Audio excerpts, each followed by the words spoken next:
Hello, yes, I'm in my garage. I often am. And it's a comfortable place to be and work. And I write a lot of sermons here. In any case, this is the Tuesday study. And I want to discuss what's called the Kenosis Theory.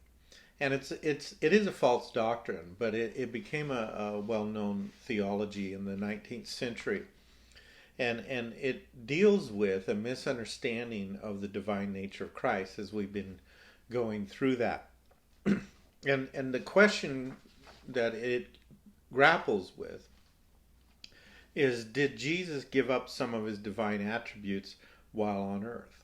And I think a lot of people might have that struggle, and they've just never been taught the importance of the distinction. And so as I said, this is known as the Kenosis Theory. Now, the Kenosis Theory is a false assumption, and I'll establish that. But what can be learned by the study of historical theology is that people have embraced throughout the years bad theology through a misunderstanding of Scripture. And there are a lot of reasons that happens. And to the extent that that embrace of bad theology, that extent varies from different cases. And what we want to assume on the part of many people then and now is that they aren't always trying to be malicious. Sometimes they just misunderstand. In the case of the Kenosis Theory, however, what led to this really is the arrogance of man. And I'll close with that, but when I get to the conclusion. The Kenosis theology, as I said, emerged in the 19th century AD. And we see it first in Germany, from 1860 to 1890. Then we see it in England from 1890 to 1910. So towards the end in Germany, it begins to travel to England. And what they advocated was a view of the incarnation of Christ that held that Jesus gave up divine attributes. Now, this has never been advocated by the church in the first 1800 years of the church. So this is a new thing that they come up with. And so loosely stated, they believe that Christ emptied himself of divine attributes such as omniscience, omnipresence, omnipotence while on earth. And they viewed it as a voluntary self-limitation of Christ to become man.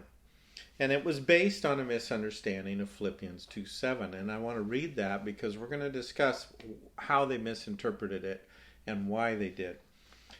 Philippians 2:7 says, speaking of Jesus, says, instead, he emptied himself by taking on the form of a servant, by becoming like other humans, by having a human appearance. And so the term kenosis, as in the Kenosis Theory, it comes from a Greek word that's used in this passage to empty, where it says he emptied himself. And it's the word kenao. And so that's where they get that. But what we have to ask ourselves is, does Philippians 2:7 really teach this? And no, it doesn't. And first of all, if you've been following my discussion on the divine nature of Christ and the discussion of while on earth him being fully God and all of those teachings that are still available on the YouTube channel, you already know that he was fully God with divine attributes on earth. And so we see that. Now, we also see that there weren't any teachers, as I already mentioned, there weren't any teachers in the first 1800 years of the church who believed this. And that's an important thing to learn. And so when the German theologians first began to play around with that, they're basing their entire theology on one word in one scripture that was Greek, not German. And that's important because when I say there weren't any teachers for the first 1800 years who believed this, that includes Greek-speaking teachers, men and women who spoke the Greek language. None of them believed that this term empty himself meant that God emptied himself or Jesus gave up divine attributes. Not one of them thought the Son of God gave up some of his divine nature. We can learn from that. I think they knew Greek. I think first century Greeks knew Greek better than 19th century Germans or 19th century English speakers. So we need to see that. Now the other thing is that the text itself in Philippians 2 does not say that Christ emptied himself of divine powers. It says he emptied himself. But it doesn't say he emptied himself of divine powers or attributes. And that's important because when we ask ourselves, well, what did he empty himself of? We have to go to the passage in chapter 2 and establish context. And so we realize he's emptying himself of reputation. He's humbling himself. And so we can learn from that in verse 8. So right after verse 7 is verse 8. And it says, he humbled himself by becoming obedient to the point of death on the cross. Thus, humbling himself to obey the Lord to the point of death on the cross is how Christ emptied himself in that passage. And so he emptied himself of his role and status by humbling himself. That's where it says he made himself of no reputation. He emptied himself of role and status, not nature or power or attribute. We also can see from the context of chapter 2 in Philippians that Paul has a goal in writing this, and his goal is to teach humility to the church in Philippi. And he's teaching them about moving forward with humility. And you can grasp that in verse 3 of chapter 2. All this is in chapter 2. Philippians 2:3 says, don't act out of selfish ambition or be conceited. Instead, humbly think of others as better than yourself. And so he's raising Jesus up as an example. Jesus Christ is being held up as an example to the Philippian church of what it looks like when you make yourself of no reputation, when you humble yourself, when you choose not to act out of selfish ambition or conceitedness, but you humbly think of others as more important or better than yourself. So again, Jesus is emptying himself of even what we might call esteem. When we think of, the scripture says, esteem others as better than yourself.